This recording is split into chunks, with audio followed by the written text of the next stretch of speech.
that's how you get a high percentage of in sales conversions without hurting people. Welcome everyone to this interview with Mark Silver. I'm going to read a quick bio and then we're going to dive in because I've had the opportunity to read Mark's new book, the first section of it, and it's fantastic. I'm excited to share with you some of the insights from that. So first off, Mark is a coach. Mark is a business owner. And in a time where we're seeing more and more of the devastating impacts of global business, Mark has worked with heart-centered entrepreneurs to help them realize that every act of business can be an act of love. Mark is a master teacher within his Sufi lineage, and he's one of the pioneers in integrating spirituality with the nitty-gritty, the actionable side of business. And he founded his website, Heart of Business, in 2001. Mark's the author of 7 books, including his new book, Heart-Centered Business, which is going to come out in October 2023. Are you still on track with that date? Yeah, I mean, yeah, it's unless there's supply chain issues that hit us that I know other people have contended with, but everything's looking good. You've done your part. Well, this is Yeah. great. I've been looking forward to talking. We met through Tad Hargrave. We were on that business model roundtable together. And I have to thank you in a way because you're one of the OGs of combining business and spirituality, but also just how do we do business in a way that can feel good? And folks like Tad Hargrave, George Cow, these are people who we kind of run in the same world. And, you know, my audience, a lot of them are coaches, different types of coaches. And I'm sure you support a lot of coaches as well.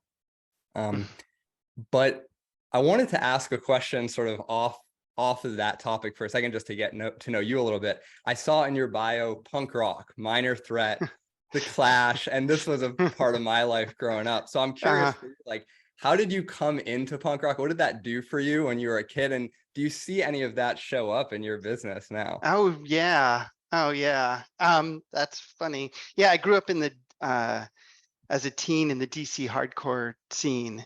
I was a little late to see Minor Threat play live, so I missed them, but just by a couple of years. Fugazi started there, and somebody I knew in my friend group played was a drummer for GI and for Government Issue, and for and so I got into it because it was angry and political. You know,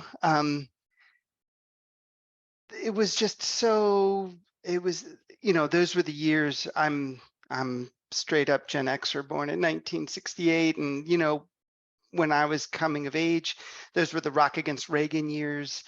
In DC, those were like the protests against South Africa. Those were there was you know, that was the start of the anti not the well the real burgeoning, it's not the start, but the burgeoning of the anti-abortion, anti-choice movement.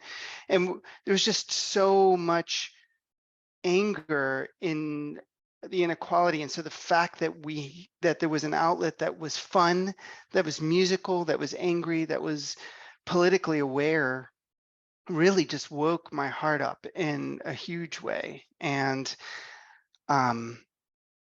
my, you know, my whole kind of awareness, and I love that. And so you know, I think that there's a fierceness and an anger and a willing, you know, a desire to protect the vulnerable. And also, you know, a lot of punk rock is about community. It's about, you know, the language wasn't there at the time, but it is now this kind of collective care or mutual aid kind of support. And I just, like, those are ethos and values that, you know, I hold on strongly to, you know, through the decades of growing into my mid-50s now.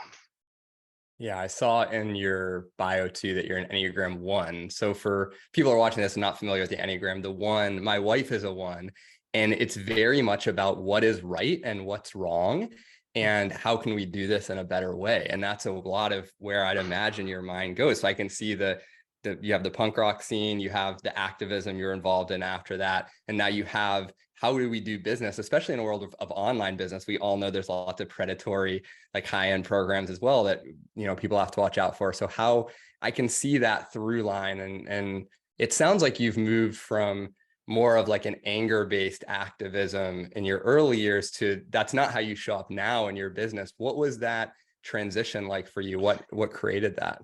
Well, it was exhausting. Running on anger is fine in my 20s, but it was just exhausting. And, at that time in my 20s also, I was working as a paramedic in the San Francisco Bay Area.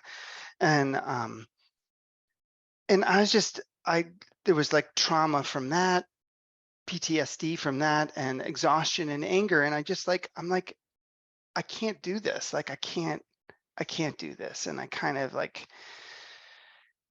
hit a wall. And my wife, we've been together since '94. Excuse me, my cat has come up to my office door. Come on in. Mhm. Hi, sweetheart. My dog will probably follow. Here, Ori. Okay.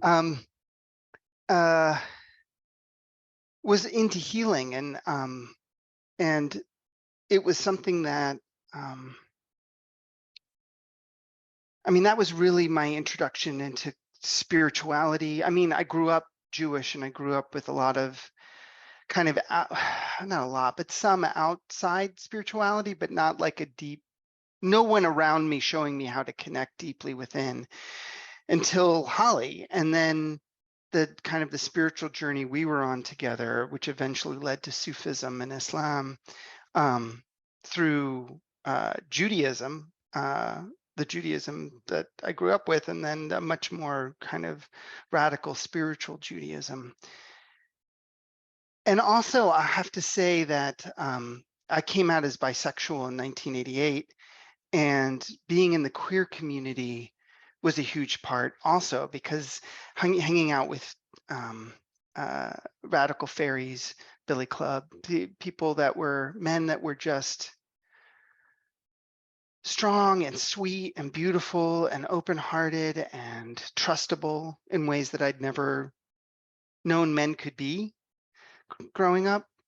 And so all of this kind of came together into a real transformation of wanting to do something more proactively and not just reactively from anger. Yeah, that's kind of the alchemical mix, if that I makes like sense. that. Yeah. Well, so because you were one of the pioneers of bringing in spirituality and for you, Sufism into business and sort of looking at those intersections, and obviously that's a big part of the book. That was so interesting to me because as I've, progressed through business, I'm in year 9, 10 now.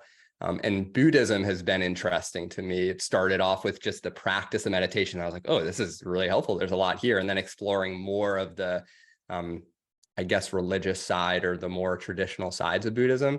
Mm-hmm. I'm so interested in how you've taken that side of you and combined it with your business teachings. And it seems like we're in a phase where there's more and more like spiritual business coaches or programs like that sort of, I feel like we've seen a phase in online business where there was a big phase of like people supporting women business owners and female entrepreneurs. Like that became a big sub niche. And I almost feel like there's a sub niche about, heart-based business now as well. And I'm curious for you, what mistakes do you see people make when they're trying to incorporate spirituality into business? Because it seems like a fraught thing to navigate as the teacher of that.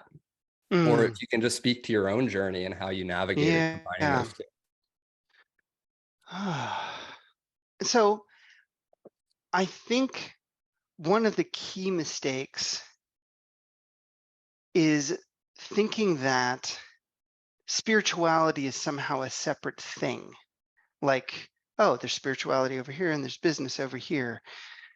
Spirituality is like business. So business is a realm of life, like it's work, it's, how we make our living in this capitalist, culture that we're in and economy. It looks different in different cultures, but it's like, it's very much about the relationship that we have with our livelihood. Spirituality is, for me, just existence. It's just the presence of love. It's just the presence of oneness. It's the knowingness, and it's the water we're swimming in a way. And there's a lot of different ways to describe it: Sufism, Buddhism, Judaism.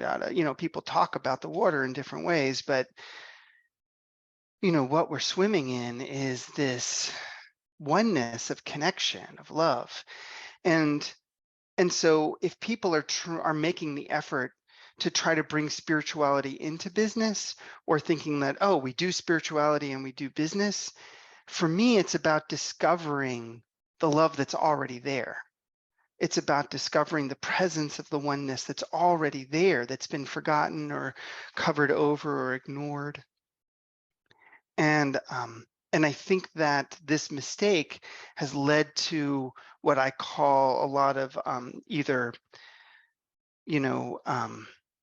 catalog spirituality, which we saw in like pop ideas like The Secret, which feels like, oh, the universe is just a catalog, you can just manifest whatever you want,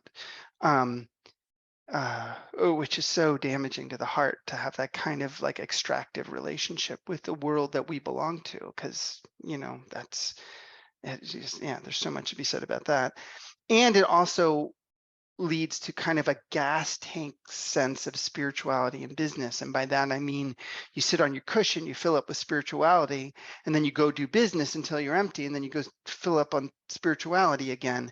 And that just continues to reinforce the separation from love that this culture has, tried to put in place over the last few hundred years.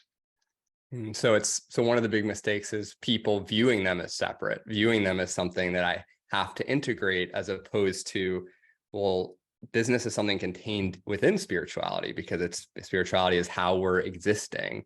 And as we do our business, can we remember those truths? Can we remember how we want to move through this physical world in a certain way? Right. So, to use an analogy, we like to garden, and we have some property that we're trying to create a food forest on, God willing, inshallah. But, there's the monocrop of farming that you can do. There's permaculture, there's, forest farming. You can create different, you can put crops in, you can create levels. Like forest farming is like, you have a tree, and then that gives shade to a shrub, and then there's ground things, and all these things are kind of interrelated and growing, and all these are different ways of relating to growing food. But the essence here is life, and the life for me is the spiritual reality that we're existing in. And the growing of things, we can have healthier and unhealthier, dysfunctional and more functional ways of relating to life and how things grow. But do you see, it's like spirituality is like a different category, and it interpenetrates everything else. It's not a separate thing. Not a separate thing. Sense? Yeah, it does make sense. I know that there's a lot of folks in my audience where they're not just into business to make money. They want to feel a certain way. Maybe they have a spiritual life, could be religious, could be their own blend of spirituality. And they're looking for support that aligns with that way of being in the world. They're like, all right, maybe they feel sometimes seduced by certain types of marketing because they're in a place where they're feeling like, I want more clients, or I do want to make more money, but they're trying to suss out maybe the like bad actors from the folks who can support them in a loving way. And I think it's hard, because I think sometimes people use that heart-centered label or the spiritual label, but their actions or what they teach may or may not be congruent with that. I know that's been the case for me. I've had, over the 9 years, I've fallen into traps where I've done things where, looking back, I say that may have increased my bottom line in the moment, but it wasn't coming from my highest self. And so how can people go about discerning who to trust with their business? I think it's a great question. I think the first thing that I want to recommend for everyone is to slow down. I think that there's obviously a lot of urgency when our survival, like, oh my God, I got to make a living. And, doing this for 20 years, I've seen that it takes 2, 3, 4, 5 years to really get into a place of momentum with your business. And that's if you're focusing on business development and not just like, doing things kind of randomly or, you know, pedaling the bicycle, as I say. Knowing that it's going to be a journey, if we slow down, it's much easier to kind of suss out where we're being pulled in. Like if somebody's saying, oh, act quickly, if we're acting from fear of missing out, FOMO, or there's something coming up, oh my God, I need this, or I'm being pulled, oh my God, that's going to be so exciting, or it's going to be so good. And people are promising either quick changes or, a big payday, or they're trying to get you to act quickly. And they're saying that something's wrong if you don't act quickly. Those are some really good signs. And so the more that you can slow down, what that does is, one, there's so many people out there teaching business. There's so many different places to get support. There's you, there's me, there's hundreds of others. You miss one opportunity, there's 24 more. And so to not feel that, and by having that permission to slow down, you could check things out. Google people's names, you start seeing stories, one or two might just be, people having gripes, but you start seeing a lot of things showing up and you're going, and you start investigating and seeing. The other thing is that there's a lot of manipulative sales tactics. I wrote a guide called Don't Buy Now, and it talks about a few different things. It talks about 11 really common manipulative, unethical sales tactics that get used. And that's a really good thing to know, because what that does is, by knowing those tactics, some of which can be legitimate and some which are never legitimate, it just enables you to see what's happening. You see the dynamic, and you're not as pulled into it. And I also talk about what is ethical pricing in business training. Like, there's ethical pricing. It doesn't make sense financially to charge 5 figures to someone who's beginning in business, because it's just like, anyway, the vast majority of, like, a really good, solid business training, the majority of people are going to get mediocre results, because human, if you have to knock it out of the park and hit a home run on a training for it to be worth the price, then stay away, But if it's like, oh, there's a reasonable thing and I can get a reasonable return, and, I can, see a return on my investment maybe in the next 6 months, maybe there's a couple $1,000s I'll be out, or a few $100s I'll be out, and I can make it up. You've got to invest at the level that your business is at and what's reasonable. So there's a lot more to be said about that. It's hard when you're just starting out to get a return on your investment, from a very large investment, in the speed that you really would like to or would need to. Okay, so I love that. And one of the things I enjoyed about your book that I'd love you to kind of share with folks is this idea that business and spirituality may not be separate, and there's still you operating at the level of your heart, or maybe the inner game of business. And then there are certain skill sets that you may need, like a surgeon needs to have skill sets to do surgery. And so you tell the story of someone who said, I have this quote here: I have an issue spiritually receiving, and I'm sure this is why I have no clients. I'm just not open enough in my heart to receiving more. And then you said, I asked them, before we look at that, I want to explore what your business looks like. Usually what's revealed is that their message isn't clear, their offer isn't clear, they don't know how to hold a focused sales conversation with integrity and effectiveness. So I find that so interesting. How does someone understand what needs work right now? Is this, I'm not open to receiving? Is this a heart-based mindset challenge, or is this just a skill set that I'm lacking? Yeah, well, it's a really good question. Because a lot of people who get into business, especially these micro-sized businesses, self-employed, very tiny service-based businesses, what kind of business training do you have? And even people who've had business training, they have MBAs or whatever, it doesn't apply at all to the scale of business. Like the things that are learned in a business school are essentially useless at this scale. And I've had a lot of people with MBAs come through my programs, go, oh yeah, that's anyway. And so in some ways, you have to kind of learn what is needed in a business. We do an assessment called a readiness assessment that walks you through what I call the 4 stages of business development, which is creation, concentration, momentum, and then the optional 4th stage, independence, and talking about the elements that form the foundations of each of those levels, the kind of the skills and the building blocks that are needed there.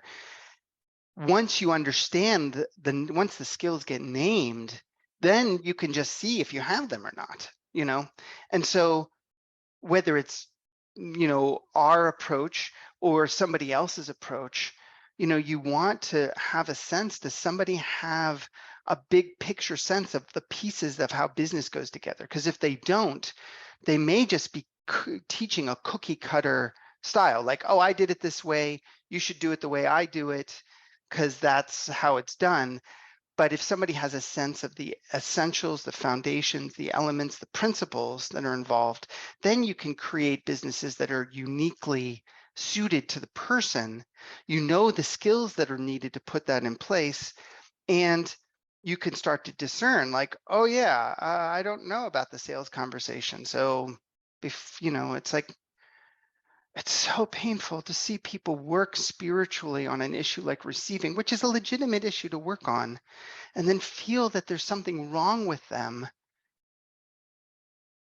after they've done so much really good spiritual work, and they just haven't put the skills in place.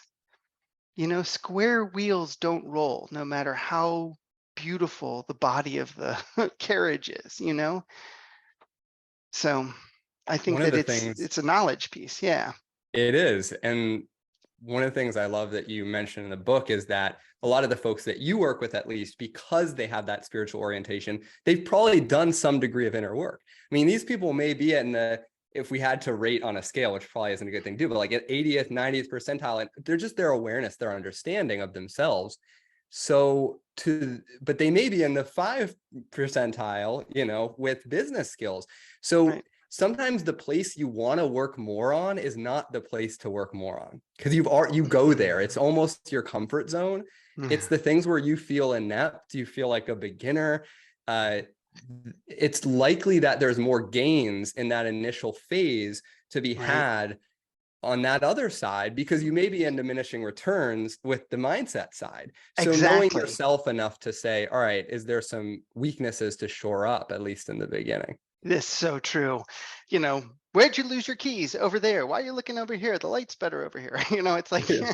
we totally Yeah. fall into those comfort zones. And that's one of the things that I ask people to do is like, if you're doing more of A, try Z. And if you're doing more of Z, try A. People that have been working really hard on business skills, why don't you just slow down and spend some time in your heart? You've been doing a lot of spiritual work. Well, let's look at the skills.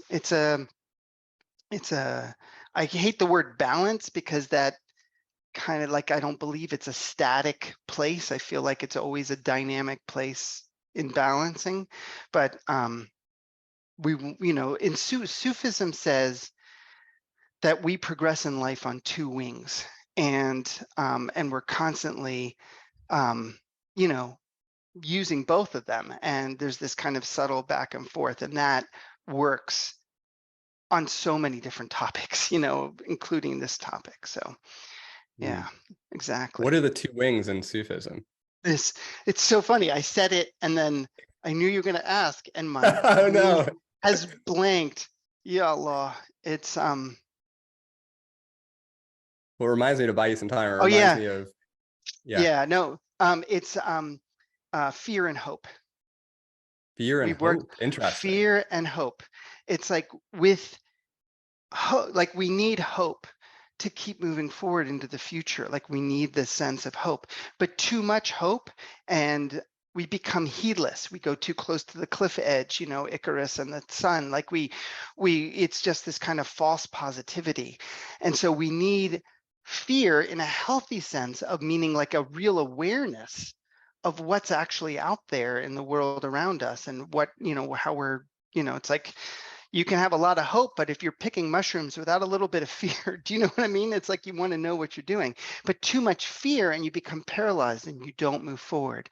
And so Mm, you're constantly, I find, a fear, another way of saying fear is also awe, like this awe of the majesty of of the humility in our being. Like there's so much that we don't have control over.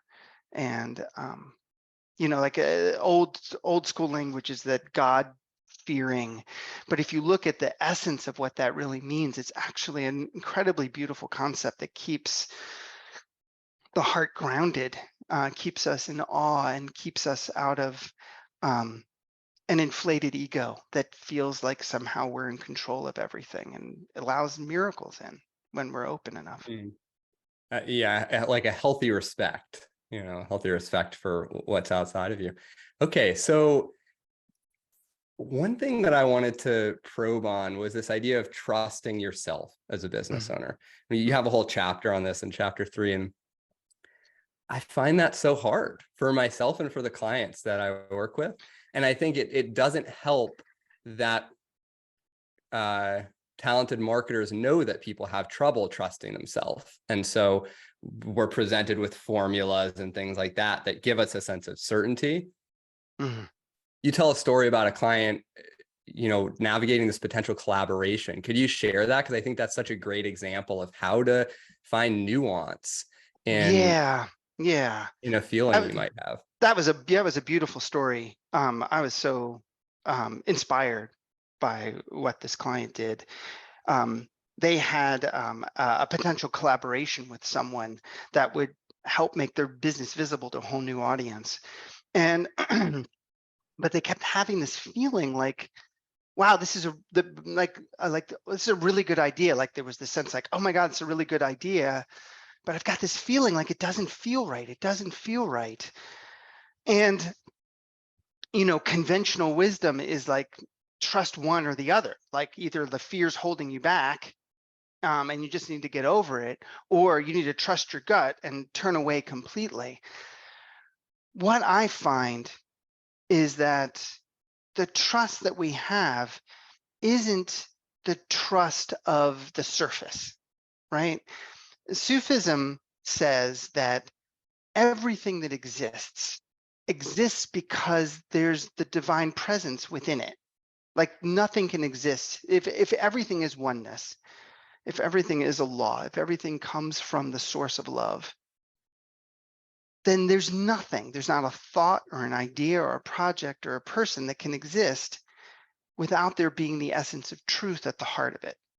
But that doesn't mean that in this physical world of ours, that there's not distortions, that there's not veilings, that there's not twistings that keep us from seeing that essence. And so we may have something that is really compelling. It pulls us towards it because there's a truth there. But at the same time, we're getting some kind of signal that something doesn't feel right. And both, when I say trust ourselves, it's about trusting everything. Trust the pull and trust the caution. And this goes back to that same lesson we were talking about earlier about slowing down, not being in a rush. And I asked this client saying, okay, you have two things that are speaking to you really strongly. Let's really slow down. Let's really spend some time with this. Because, you know, what's the rush? I used to be a paramedic, and less than 5% of our calls needed lights and sirens. Most of them are, you know, just people who were sick and needed care, but getting there a minute earlier or 5 minutes earlier, or even a day earlier wouldn't have made a difference, you know? And so in slowing down, she was able to really sense what was going on and said like, oh, this is a good person and this is a good collaboration, but the terms of the collaboration aren't working for me, and was able to sink into their own sovereignty and get a sense of their own needs. And that was one of the issues that I think a lot of people have is like, oh, somebody's asking for something. I don't have any needs. It's like, you do have needs, and you slow down, you take outside of somebody else, like on your own, because it's so easy to be affected by somebody else's presence. It's another way you can tell you're being suckered if you're being asked to make a sales purchase while you're on the phone with somebody instead of being given time. A lot of times I say to clients, like, I get that you're a yes. Why don't you take a little time, sit in your own heart, get back to me today, tomorrow, a week. Anyway, she took some time in her own heart. She found out her own needs and what she needed to feel good. She went to the potential collaborator, suggested some changes, which were totally fine. They weren't, and they changed it and it felt good and moved forward and was successful. So this slowing down piece is such a key piece because that allows us the ability to really listen. And it also gives us the spaciousness to be with really uncomfortable emotions, which I think is one of the most important skills that we can have as a human being, is the willingness to be with uncomfortable emotions without trying to soothe or get rid of them. And because that enables us to access wisdom in those difficult moments. That's interesting. It's like when we have conflicting emotional reactions with the story about the partnership, there's a reason you're having a conflict, because there's more than one thing that's true. So what you're saying about slowing down makes so much sense, to find that middle path that you talk about in the book, to find that nuance. It's not, oh, in the past, people have sort of walked over me in partnerships, so I'm not doing partnerships anymore. It's like, okay, can you be in a partnership in a different way? There's a reason there's some fear and trepidation coming up, but it doesn't mean you have to nix the whole thing.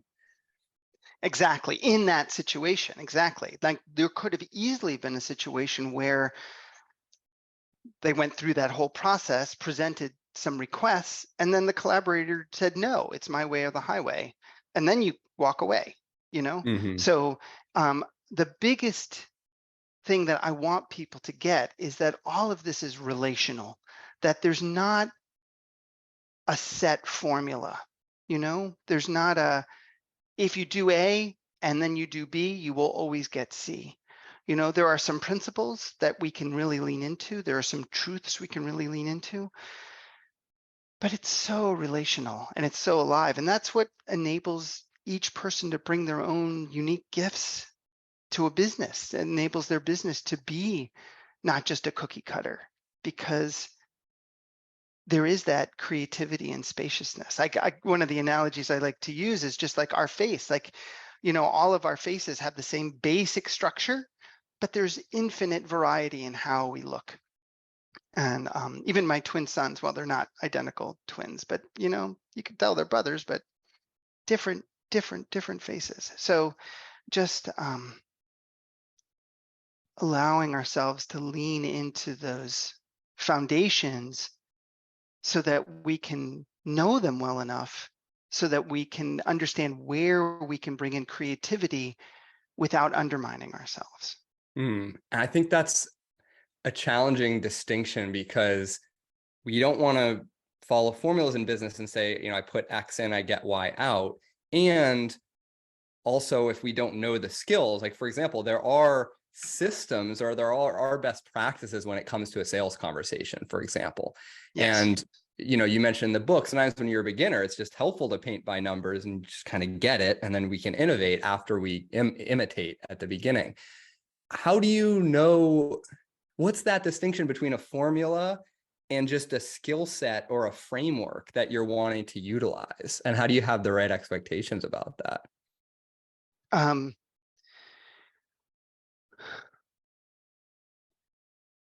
If we remember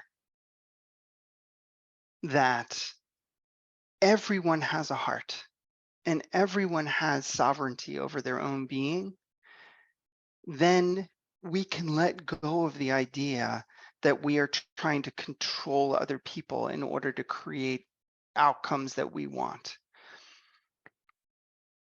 Skills put us into healthier relationship, more relational, more connected relationships with other people, but it doesn't determine what the other person does. It decreases the likelihood that what we do scares them off or shuts them down. You know, we take our dysfunction out of the equation and allows their natural sovereign decision making to take hold. And if they've come close enough that they want to have a conversation with you and they're interested, you know, if you do it right, you know, if you bring in these kinds of skills, even imperfectly, often imperfectly, almost always imperfectly, you know, you have a good chance, if someone was going to be your client, of not scaring them off. I think of it less like, okay, how do I make this, you know, you don't ever want to think, how do I make this person my client? Because that's like, how do I make this person do what I want them to do, which is, you know, kind of gross when you think about it. You know, if you think about it relationally, like if there's someone in your family or someone in your friend group, like, how do I make them do what I want them to do? You know, that's not a good way to relate to the world. It's the same in business, but you can have an open heart and create a real relationship of trust there, so that it's more likely that if they were going to be a good client for you, that they'll lean into that trust and say yes. You're increasing the probability of a certain outcome that you might prefer, but you can't control other people. You're doing your best to convey what the program is about, to answer their questions, etc. That makes sense. I Yeah, think that's a yeah. good distinction.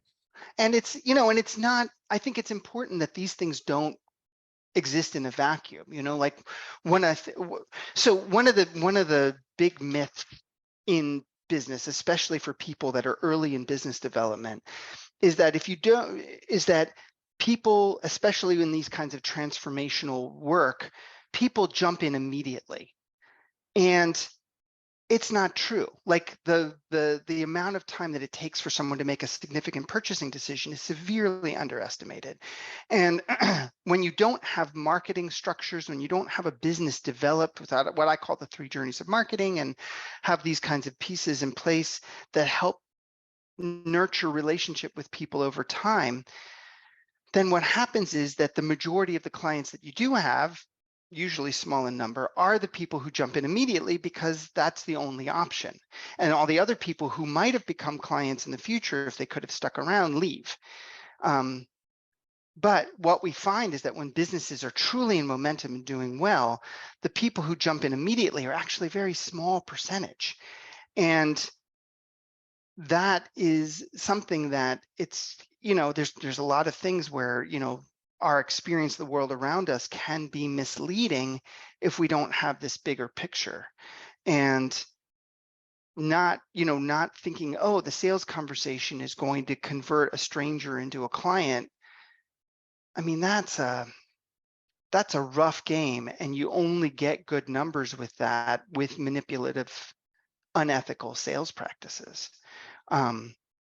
But if you have these other structures in place, these other kinds of marketing structures and business structures and relational structures in place, you know, I have a very high conversion rate by the time I talk to someone who's going to be my client, because they've read my book, they've seen my videos, they've been on my email list, maybe they've, you know, taken a course, maybe they've had other interactions with me, maybe it's been weeks or months or sometimes years, and by the time they talk to me, they're like, you know what, I'm just you know, checking the boxes, but, you know, pretty much I'm a yes, you know, and that's how you get a high percentage of in sales conversions without hurting people. Yeah, being willing to, again, slow down, be patient, it goes a long way. Yeah, there's going to be some things that you might do if you wanted to become a millionaire next week. You might rob someone, and there's something you might do if you want to become a millionaire 40 years from now, which is a much slower approach, if that's important to you. Okay, so I want to get into something very tangible because I think we have a good foundation now of your philosophy, is we both participated in this business model roundtable. And one of the things I love that you said was a university sells one offer a 4-year degree. And you were encouraging folks to simplify, to not do what I call death by a million offers, you know? Right. And so, you know, as your business has evolved, I'd imagine you've gone through this process multiple times of like, all right, we kind of got to hone in on what's the core focus, what's the core offer now, what's going to be most useful for people, so you can double down on that. And for those listening who are feeling a little overwhelmed, trying to clarify, maybe they have a few offers that they're launching, or maybe they're just trying to figure out what's my gift to folks right now in the business. How do you help people narrow down on what their core offer is in this moment of their business? It so depends. What I mean by that is it really depends on where they are in their business development. You know, for somebody who's very early on, they may be having lots of ideas and lots of excitement. And I try to like, you know what, let's hone in on something, you know, like you don't have an audience yet, you're not, you know, you're just starting to develop things, like small offers, like the one-on-one offer, or, you know, something very focused. There comes a point in a business where you may not have, quote unquote, the ideal business model, because to develop things, you have to develop things, right? And so you may have a few too many things, and you may, you know, as you're starting to grow, I mean, I know that I've done that multiple times. I'm creating a new course right now. Actually, it was in our community and I'm putting it outside, selling it right now. But it's like there's and so like the essence of it has to do, like, you want to look at where you are in your business development. Are you new? Are you kind of at a place where you're trying to get your arms around your body of work and, you know, developing different ideas? Or are you at a place where like, okay, we really need to get momentum going, and so we want to get a lot more traction happening, in which case it's time to really hone in. Deciding that, you know, in a lot of ways, it's, again, there's not a formula. It's a little alchemical. It's like, it's a little bit of knowing yourself. Like, what do you really enjoy doing? Where are your strengths and your gifts? Which are, there's not always an overlap. There's things that I love doing that I'm new at and I'm not good at yet. But where, you know, what are the things that are really easy for you? What are the things that really meet the needs of your clients? And what kind of offers are profitable, like really support your business? You know, somebody might love and be gifted at doing one-day retreats. That's a terrible way. That's just a terrible business model if that's the only thing you're selling, unless you're selling them for $100,000, you know, which is, anyway, that's another conversation. But it's like, that's something that is rough to do. So you need to kind of like be thinking about that. There's a whole business model process that I take people through that has people exactly that, like, get acquainted with your own gifts and skills, get really clear on what your audience is needing, and get clear on your financial needs. Like, what does the business need? You know, and what is your, if you have a team, if you've been building out a team, what are the, you know, what are the numbers that it really takes to support all of that? And creating a business model is one of the few business elements that benefits from like a really deep dive, like taking a day or 2 days and really going deep with it and working out all these pieces. A lot of other things in business benefit from doing a little bit and iterating and iterating and iterating and iterating. But especially once the business has progressed to a certain level, going deep and doing an intensive for yourself or with some support on your business model is a huge gift. It can be a huge turnaround, because you need to zoom out and look at everything and understand what's going on and how they relate to each other. And you need the time also to just be able to, like, once you get it all out on the table, you know, or big, you know, on markers, on giant consultant post-its on the wall or whatever, you need to just be able to sit with it all. You know, again, it's not a formula. There's going to be heart guidance that allows all of that to kind of combine. And if you take some quiet space in remembrance, in your heart, in meditation, in prayer, in whatever the name you want to use for spiritual practice, and take all that practical stuff and really listen, something usually emerges, you know, the clarity emerges. Mm.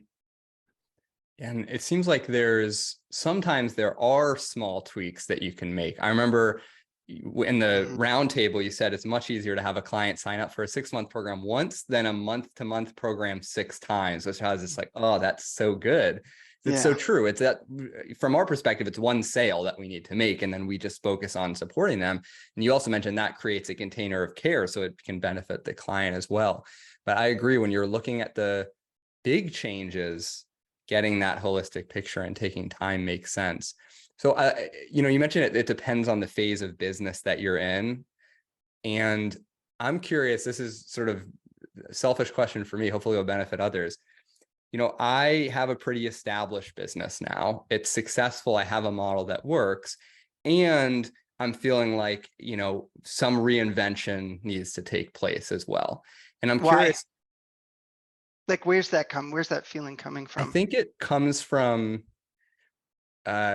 because I enjoy teaching, and teaching is freshest for me when it comes from a learning that's new.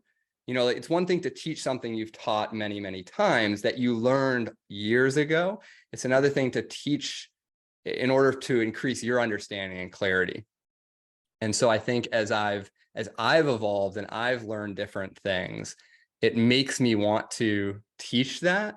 And I'm also being cautious of not doing it too soon, where I'm just teaching because I'm excited about it, but it's not ready yet. But that's where it comes from, I think, is just a desire to share what I've learned and what I've learned more recently. Yeah. So this is a great question. So one of the things that I think is really, this happens to so many people, right? You get to a point where it's like, oh, I need to go deeper, or I need to, change things.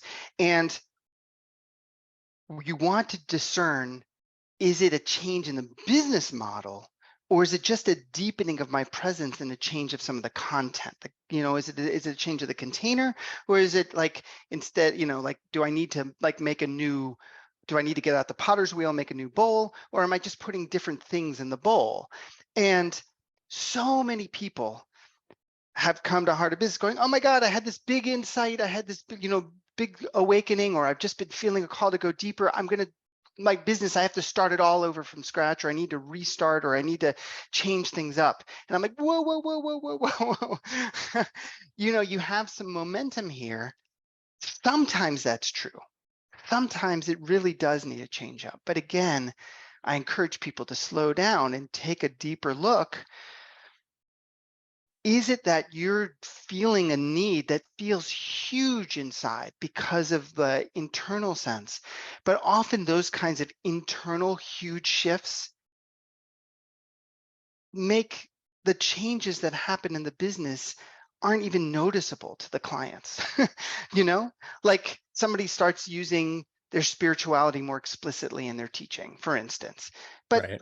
there's no reason to change the structure. Like if your marketing is working, like maybe your message tweaks, maybe you start bringing something out more explicitly, maybe the content starts changing, but the structures may not need to change, or maybe they need to change to be able to accommodate the new, like, oh, instead of this 8-week class, this content I'm teaching, it's a 6-week class, or it's like there's tweaks that happen. But I always ask people, when they have a business that's in momentum, to really Slow down. just slow down. It's like, I'm 50 years old. It's time for me to start over in a new baby body. It's like, no, don't do that. You've got all this wisdom and experience. Keep your body, but what new things are you going to start to incorporate? So, so for you and your business, I would have just a ton of questions, before I could even give any kind of reasonable advice. Like, what have you been teaching in depth? Like, where are the places you're feeling like you're growing? What is feeling unsettled or restless? What, financially, are you okay? Are you doing well? Like what, like how stable are your marketing structures? Like what's your sense of your audience and how would they relate to the changes you're going through? Will they come along with you, or is what you're bringing out like for an entirely new audience?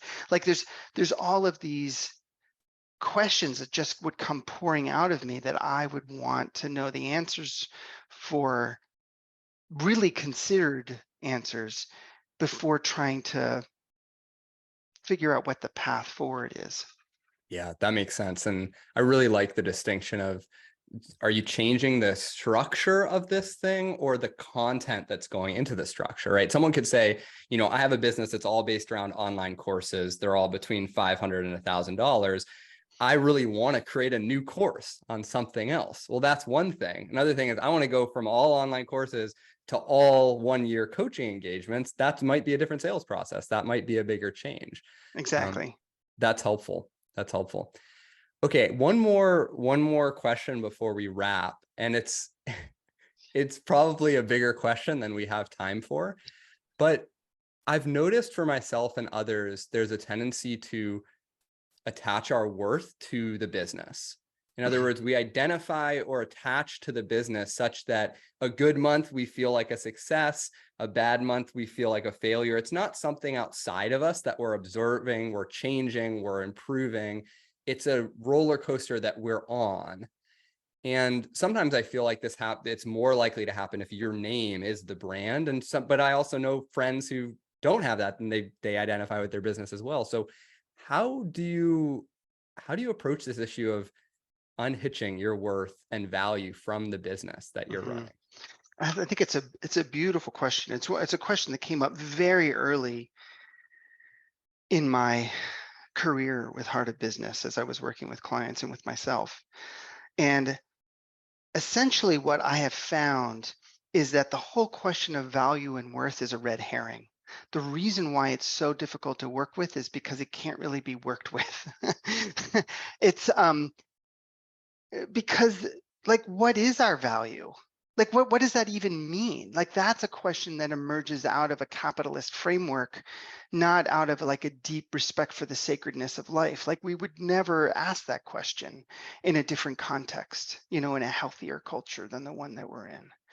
And so what I tend to help clients with around this is, one, coming into a really healthy relationship with their neediness, because we're all needy, and neediness is a healthy thing. Helping people recognize authentic emotions, like, okay, you had a bad month in your business. There's going to be some probably fear. There's going to be some grief. Attaching it to our worth is a story that we tell to protect us and distance us from the more raw emotions that we're feeling, like grief and fear.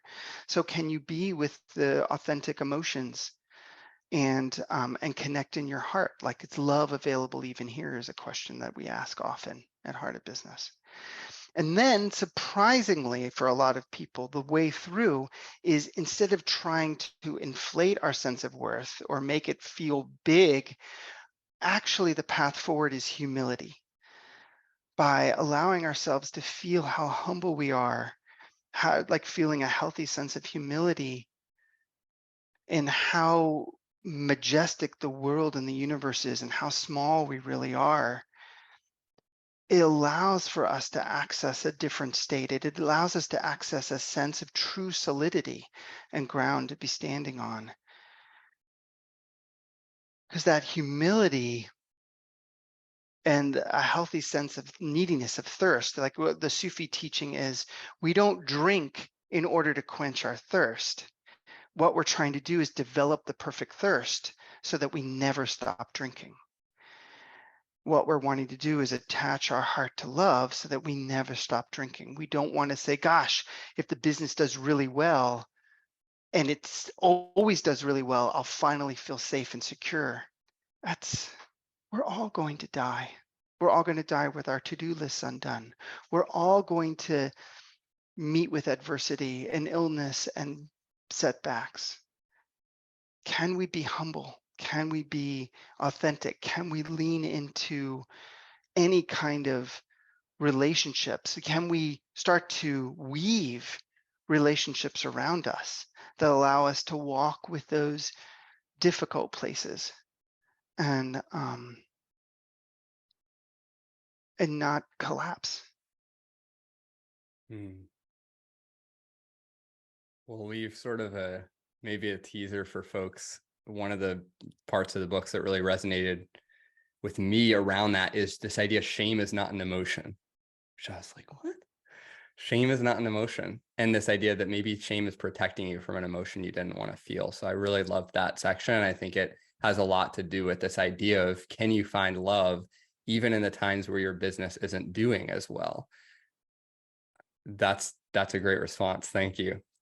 Is there anything that you'd invite people to do next as we wrap up? If they've been intrigued by our conversation, is there a resource or an action that they could take based on our conversation? Yeah. I invite folks, like anyone can talk a good game for 10 minutes or an hour. If you've resonated with what I've said, I feel grateful because these have been really helpful for me. Go to heartofbusiness.com, get on our newsletter list, and just like watch us from a distance for a little bit. Look through the 20 years of content that we have on the website. Check out our YouTube channel. If you want to, we have some free webinars, and we have on that free guide, Don't Buy Now. There's check us out before you spend any money and make sure that you really resonate and that you feel a sense of trust. And then when you do, if you do, we're here. Our door is open. We're not going anywhere. It's been 22, 23 years. We're not going anywhere. I'd be delighted.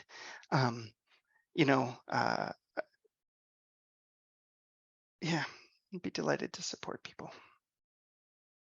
Thank you, Mark, for walking the walk and modeling slow business, slow marketing, slowing down, being intentional. Appreciate your time. Yeah, thank you so much for inviting me in. I love your presence, and I know that, I don't know you well, but from your presence, I have a real trust that your audience is in really good hands with you, that you're really caring for people deeply. Thank you. I appreciate that. Likewise. I'll talk soon.